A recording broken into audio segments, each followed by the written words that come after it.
with Joshua and his family are excited to start fresh in their new home. Everything seems normal, but the camera lingers on the cardboard box, suggesting an eerie presence. As days pass, strange occurrences begin to happen. Jin starts to hear whispers late at night, leading him toward the garage. Joshua Jr. feels something watching him but dismisses it as his imagination. Jules has unsettling dreams about being dragged into darkness, waking up in cold sweats. Meanwhile, Joshua, the father, senses something is off but can't quite place it. One evening, Jin disappears without a trace. His bed is empty, but there are claw marks on the floor that lead to the garage. The family is thrown into chaos. Joshua searches everywhere, growing increasingly frantic. Jules and Joshua Jr. disappear in quick succession, leaving Joshua devastated. Joshua panics and calls the police, reporting Jin's disappearance. They investigate, but there's no evidence of a break-in or kidnapping. The police start to grow suspicious of Joshua, especially after Jules and Joshua Jr. also vanish under mysterious circumstances. With no bodies or forensic evidence, the police can't arrest him, but Joshua is now the prime suspect in the community's eyes. Neighbors start to gossip, assuming Joshua killed his family and hid the bodies. Even though the police let him go, the entire town begins treating him like a murderer. And that night Joshua comes face to face with Box Demon and laughs at him, and in a dream and Joshua wakes up and Joshua spends sleepless nights researching the house's history, discovering the legend of the demon in the box. According to local lore, every 6 years, the demon drags a family to hell, feeding on their souls. If the demon claims 3 families over 18 years, it will bring about the apocalypse. Joshua realizes his family is the second in the cycle, and if he can't stop it, another family will fall victim in 6 years, triggering the apocalypse.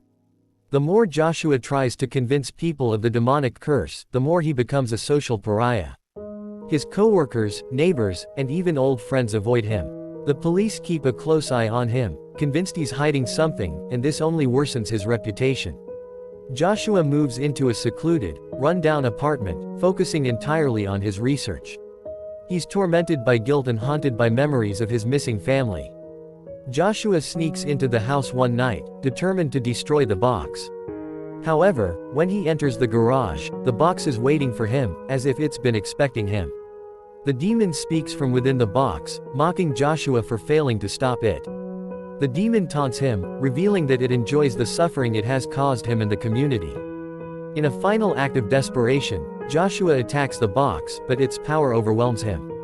As he is about to be dragged into the box, Joshua begs the demon for a deal. If it spares the new family, he will give himself willingly. The demon agrees, but with a cruel twist. Joshua is left alive, cursed to remain in the world while the cycle continues. He must live with the knowledge that he couldn't save his family, and that the apocalypse is still looming. Joshua watches helplessly as the demon claims more victims every 6 years. He's forced to live in isolation, shunned by society and trapped by his own failures.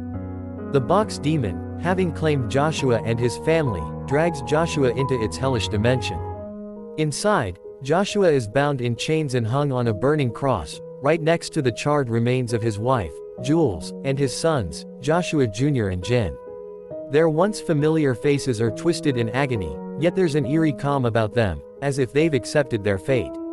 The box demon stands before them grinning. LT's twisted form flickers with flames, chains rattling as it relishes in their suffering. The entire landscape is a nightmarish version of their home, twisted into a fiery, barren wasteland. Just as the demon turns to leave, Joshua screams in rage, but his voice is drowned by the crackling fire surrounding him. He tries to struggle against the chains, but it's hopeless. His body weakens, his mind teetering on the edge of complete despair. Back in the real world, the box sits ominously in the garage. When Joshua had entered earlier, he triggered the house's security alarm. The faint sound of sirens grows louder as police arrive at the house once again, their blue and red lights reflecting off the cursed box. The box demon, now aware of their presence, turns its attention back to the human world. It slithers out of the box with a menacing laugh, its fiery form instantly setting the air ablaze. The police officers, unaware of the horror they are about to face, barge into the house, weapons drawn. Before they can react, the demon erupts in flames, engulfing the officers. Their screams are brief, as their bodies are consumed in the fiery chaos. The smell of burning flesh fills the air as the demon advances toward the house. Inside, the new family, unaware of the impending danger, sits in the living room. The box demon approaches, relishing in the inevitable destruction it's about to unleash. As the demon steps into the house, the flames from its body start to spread, inching closer to the terrified family just as it raises its clawed hand, ready to drag them into its hellish realm and begin the apocalypse. The screen cuts to black, leaving only the sound of crackling fire and the echo of the family's desperate screams. The apocalypse has begun, but is there still a way to stop it? And could Joshua is trapped in the depths of hell, and has to find a way to save the world before it's too late? Or is humanity already doomed? The apocalypse begins with violent tremors shaking the earth, storms tearing through the skies, and fire raining down from above. As the box demon marches toward releasing the final seals that would summon Baphomet, chaos unfolds across the world.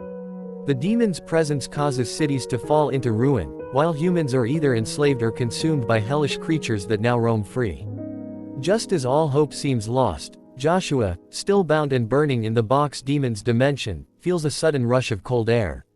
A blinding light pierces the hellish landscape, and a group of radiant warriors, the elite forces of the true Holy Church, emerge. One of them, cloaked in golden armor and holding a divine sword, steps forward and calls Joshua's name. By the grace of the Almighty, he declares, "You are not yet forsaken." With a mighty swing of his sword, the chains that bind Joshua shatter. Joshua's body, bruised and burnt, falls limp as the warrior catches him. In a flash of light, Joshua is pulled from the box demon's dimension and transported to a secret holy sanctuary, hidden deep within the earth. Joshua is plunged into a pool of water, shimmering with golden light, the true holy water, said to have been produced by Jesus himself during his time on earth. As Joshua's body is submerged, the flames that once ravaged him are extinguished. His burns heal, his strength returns, and something even more powerful stirs within him. When Joshua emerges from the water, he is revitalized and transformed. His body now thrums with divine energy, his eyes glowing with holy light. As he stands there, stunned by his newfound power, he hears the voices of Jesus, the Archangel Michael, and God in his mind. "Joshua," Jesus' voice echoes, calm but commanding, "you are the chosen one to stop the destruction that is coming." Michael's voice cuts through next, more urgent. The box demon seeks to release the seals on Baphomet, the source of ultimate darkness. If he succeeds, the world will fall, and every soul will be enslaved. Finally, the voice of God thunders in Joshua's mind, filling him with a deep sense of purpose. "You must find the divine weapon of Michael, the robe of Jesus, the strongest armor in existence, and the crown of thrones, my own crown of power, if you are to stand against the darkness." Joshua, now infused with this divine mission, realizes the gravity of the situation. The box demon has only released a portion of the seals, time is running out. Baphomet must be stopped before he can enslave all souls and drag the earth into eternal darkness. With his newfound holy powers and the voices of the divine guiding him, Joshua sets out on a perilous quest to retrieve these three sacred artifacts. Along the way, he will face the hellish forces that have been unleashed, but he knows that only by uniting these holy relics will he be able to face the box demon and Baphomet head-on. As Joshua prepares to embark on his divine quest, his mind turns to the most painful question he's yet to ask: his family. His voice trembles with desperation as he speaks aloud to the holy trio, "What about my family? Are they suffering in that place?" For a moment, there is silence. Then, God's voice, resonant and filled with both power and compassion, echoes through the sacred space. "Joshua, the Almighty speaks, I have surrounded the souls of your family with my holy light, shielding them from the tortures of that hellish dimension. They are safe, for now." A brief wave of relief washes over Joshua, but it is quickly tempered by God's next words. "But know this," God continues, his tone more solemn, "that light will not last forever. The box demon's evil grows with each passing moment, and soon, even my protection may falter." Joshua's heart clenches at the thought.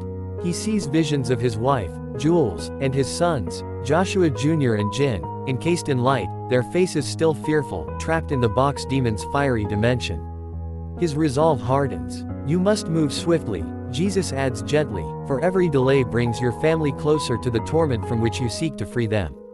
But remember, the path ahead is not one you walk alone. The forces of heaven stand with you, Michael asserts, his voice filled with unwavering conviction. But it is you who must retrieve the relics. Only then can you break the bonds that hold your loved ones in that cursed place. Determined, Joshua clenches his fists, now glowing with divine power. He knows what he must do, and nothing, not even the horrors of hell, will stop him from rescuing his family and saving the world. With God's words lingering in his mind, Joshua steels himself for the journey ahead.